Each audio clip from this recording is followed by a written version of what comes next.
Gara is a Glassbender warframe. I'm kinda surprised there's no bleeding caused by her. Well, at least by default. But we can't bend that one, and it comes at a very high cost. 30,000 cryotic to be more precise. Which is a dead giveaway that this is done with the help of none other than Saber. Saber has a passive ability that's triggered on heavy attack, and it adds 50% flat status chance to all melee attacks for 4 seconds. Which unsurprisingly carries over to abilities that rely on melee mods. And because when you hold one with Gara, 100% of your damage is slash, this can proc slash. Easy peasy? Well, kinda. Gara's first ability has 0% critical chance, 1x critical damage, and 0% status chance. And we've always built our stat stick builds with just bunch of elemental and damage mods. That's it, that's all that works with her. There's a Kavad, an Arcane Avenger can make criticals happen, but at such low critical multiplier, it's rarely being used.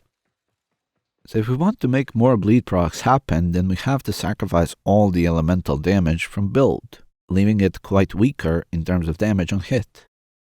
That basically means that we have to scrape for mods to put in, just more slash to improve that damage, more damage mods, corrupt charge, because that's all that works. And I put critical chance in, and it helps, but not in the way you think. Since we are using heavy attack to proc that passive, critical chance can help us to trigger Arcane Fury. Adding critical damage here is only useful with a Darza Kavad or Arcane Avenger, and it does increase bleed damage.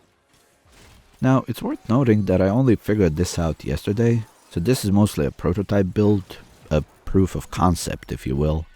And I'm throwing it out there because I am not someone who spends so much time playing Gara, and there are people with far better understanding of intricacies that follow her gameplay. Another prototype build is using more damage over time elementals on a stat stick, gas plus electricity. But this might be an issue against armored opponents, since it's hard to fit armor stripping abilities on Gara. So this might be more effective with 2 or more people on the squad. But one thing is obvious, if you bring a melee weapon with you that forces bleeding, it will be better as is.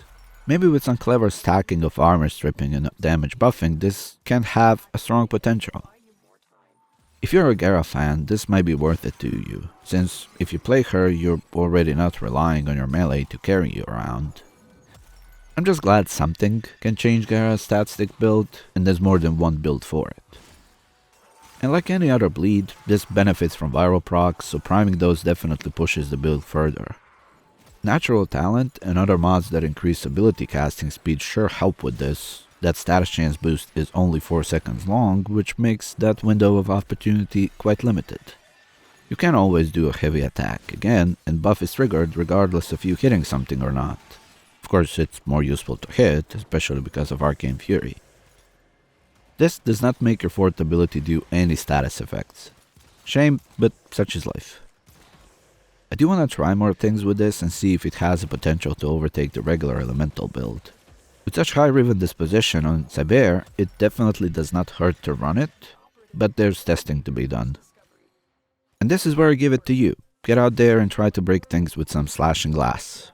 But don't break it too much, because then D will nerf this newly found synergy. Thank you for watching, subscribe to help the channel grow, and I'll see you in the next one.